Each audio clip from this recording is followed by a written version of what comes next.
Hello, I'm Tawny Stephen, and thank you for the opportunity to present today. So I'm going to walk through how I would design this learning experience, and I'll touch on how I would deliver it. Before I touch on the design, I usually anchor everything through the learning objectives. So in regulation and accreditation, we tie those to the testing and then the knowledge checks throughout.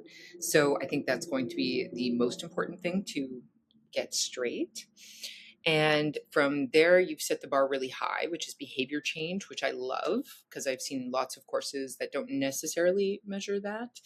And I like the two outcomes, which are understanding the mechanics and committing to an action. And the second outcome ties directly to the mission statement. We're going to break it down into 4 beats. I use Addie for the overall structure and Sam for iterative check-ins throughout the way.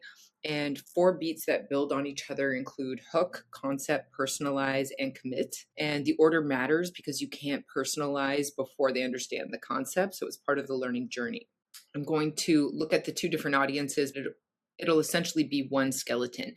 So what changes is the stakes framing, not necessarily the structure. For teens, I would do near-term stakes, first paycheck, first student loan. And then for adults, I would do long-term stakes, mortgages, and retirement. And here's a sample learning element. And so it's a slider, and it's comparing $10 a week invested today versus $10 a week starting 10 years from now. And you can drag it and watch what happens in real time. We can also do this format with Articulate 360 in Rise or Storyline. It depends if it needs to be accessible. And the drag and drop is harder to make accessible. But we can do it, and we have done it. So that is the visual gap, which is the lesson, and then an analogy to make it interactive, or a case study or a scenario. And here we're going to be doing 2 things to measure success, and that's a knowledge check. Did they understand the mechanics of it all? And the action commitment, which is what will actually stick.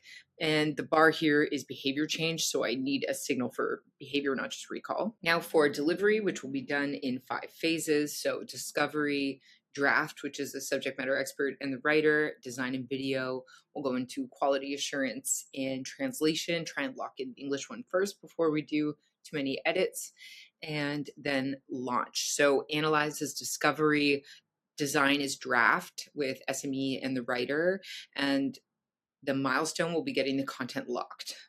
And then develop is design and video plus QA and translation as the closing gate, and then milestones are that the assets are built and QA has been passed, quality assurance. And then implement is launch, and the milestone is that it's live on the platform. As for roles and quality assurance, the subject matter expert is going to ground everything in accuracy. The graphic designer will build the visual elements and the layer on top of that. The video partner can bring the animations to life, however they choose to be animated, and the curriculum writer will shape the voice instructor. A translator, whether it's a French version or Mandarin or Punjabi, and then making sure that the meaning is true and also based on the local dialect, because Quebec French and France French can be different. Same as English in America can have no U. And then the tech team, which is platform implementation, and there would be QA checkpoints, of course, across the SME draft, the after design pass, and before translation lock. With regards to the key risks and dependencies which we have to consider, is the subject matter expertise content too dense? Because it could be technically accurate, but not learner ready. So we have to make sure we're seeing it through the eyes of the learner rather than the expert. And there will be more on the next slide. And a translation timeline example, the French version depends on the English correctness, and the video turnaround. For video turnaround, external production partner schedule is a hard dependency. Making sure we're telegraphing and padding it with enough time. And the leadership scenario, so this is when accuracy isn't the problem, but landing is. So it's trying to find common ground that we can work on and just acknowledging that the accuracy is there. So we would reframe the ask by saying, let's make this hit for a 17-year-old, and having a shared goal rather than a critique. And 2 concrete asks are cut the density and add 1 relatable scenario, like a character, a person, walk through how they would be applying this. And I love this stuff. Case studies, scenarios, I love it. Protect their authorship throughout. So make sure that we're still giving them the credit and that they're central to the content. And the goal isn't to fix the content for them or to micromanage the subject matter experts, but it's just to create a specific enough small task that they can act on that is advocating for the learner and the company.